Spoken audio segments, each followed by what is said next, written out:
What's good, everyone? Michael here from GameTech to show you the social space in Destiny 2 on PC using maximum settings.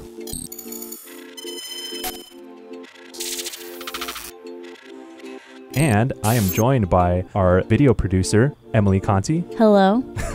Thank you for being here, Emily. We're looking at the social space here. It's called The Farm, and it looks like a farm where you can play soccer. I'm working with a Core i7 CPU. I don't know which one it is because this is not my computer, but I know that we have 16 gigs of RAM and a GTX 1070. So do you just have the basic settings right now? Oh, before we start playing soccer, good thing you brought that up, Emily. So yeah, let's take a look at the settings that we're actually using.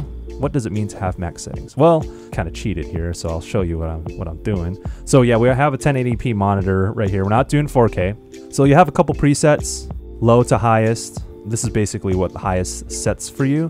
Except for anti-aliasing right here, MSAA is being worked on currently. Bungie said not to use it because it's still in the works. So we'll use SMAA. This is a little cheating right here. So render resolution, which is super sampling. I set it to 133%, which essentially gives us 1440p since we're going off of 1080p, boosting it up 133%, which means it's rendering 1440p and then downscaling it for us, but it looks pretty clean.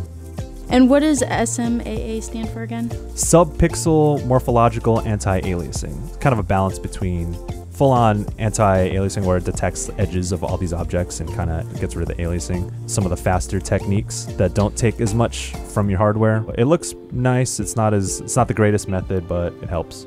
But I did boost super sampling or render resolution a little bit to clean up the picture a little bit so we can see things in much finer detail. So here we have a lot of geometry. So we're looking at this house. You have kind of the wooden beams, got the steel beams around there, all these objects that are supposed to be straight lines. So yeah, we're working with SMAA and a little bit of super sampling. Let's check it out when we turn it off. And then we'll turn it down to 100%, which means it's straight up 1080p rendering. Take a quick look at the wooden beams along this house and kind of the sides of that steel structure. Or if you want to look at the tree trunks, you'll see some jaggies there. Yeah, I see them for sure. Yeah. Oh, and look at those stair steps too. So yeah, those steps right there and the bench. Yeah, you'll see some jaggies right there. So we get rid of that. We want to make it look sweet. Let's do SMAA. Let's boost it back to 133% render resolution. And do you figure out that percentage on anything specifically, or do you just kind of gauge it? Oh, you kind of just got to do some math. Oh, okay.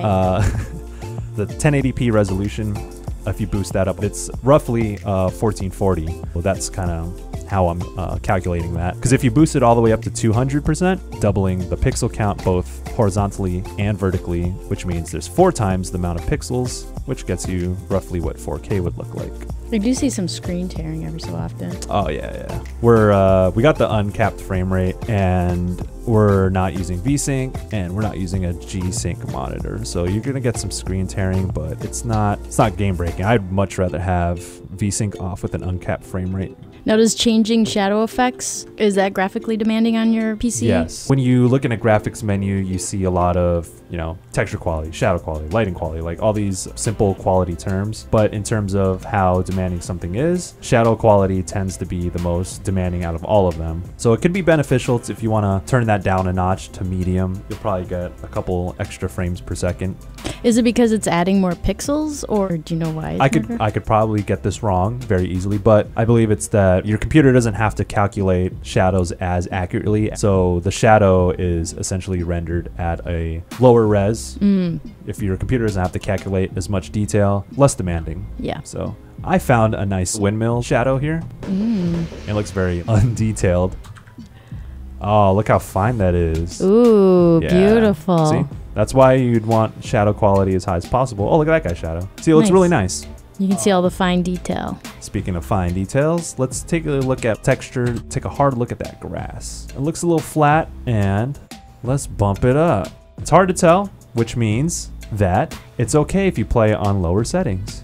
What are the primary graphic settings that you would change if you're going to play campaign? So if I'm playing in campaign, or if I'm playing like a PvE where I'm not really competitive with other people, I'd like to crank everything up as much as possible. I want to have 60 frames per second as consistent as possible, but if it dips to like high 40s, I don't really mind. So I would have anti-aliasing, ambient occlusion, all those things cranked up as much as I can. But if I go to a competitive mode, I would probably turn down anti-aliasing first, just because of how demanding it can be. So I could save myself some frames per second and make sure I stay above 60, since I'm on a 60 hertz monitor too. Oh yeah, let's turn off chromatic aberration and film grain. So it's just taxing on your system, and there's no point in really. It doesn't. I don't think it doesn't affect your system performance. Actually. Oh, okay. I don't see any point in using it, but if that's your thing, by all means, do it. So purely stylistic and doesn't affect you one way or another. Yeah. If you really want to know how these things work, you should check out our video on ambient occlusion. If you're interested in anti-aliasing, check out our video on anti-aliasing. We've done so many of those, Emily. Like, yo, we got the whole thing for you. Yep. Full education. Yeah.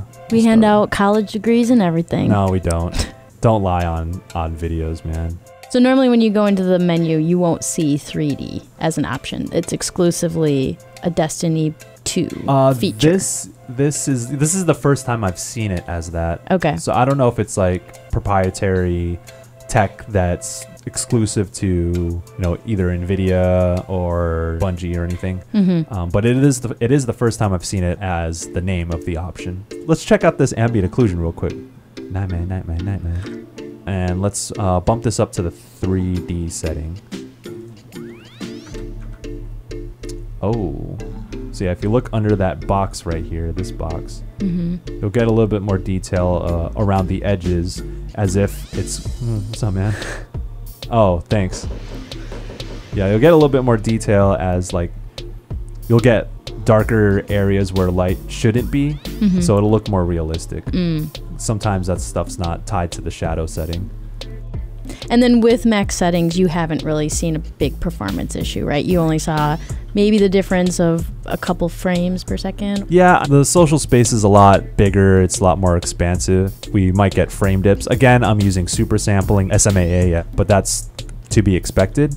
Is that kind of one of the advantages of this game, though, is that you can pretty much play with everything on high, and performance, this look, everything will be on point? Yeah, I think it's definitely an advantage for this particular game in the PC gaming space. I know Metro Last Light still gives systems a lot of problems, brings them down to their knees. So it's still one of those marquee benchmark games. Destiny 2 I don't think will be, even though it looks great. This is a game where you can safely crank things up as high as you can if you have a good system and not have to worry about frame drops. But again, this is a beta, and we'll see improvements or when the game is released. But we'll also see how demanding it'll get in really crazy strikes when you're fighting a lot of enemies and you have full party. So we'll see with that. I can't come to a conclusion about that now, obviously, because we only have one strike, and it runs really well though. So if that's any indicator, should be pumped up.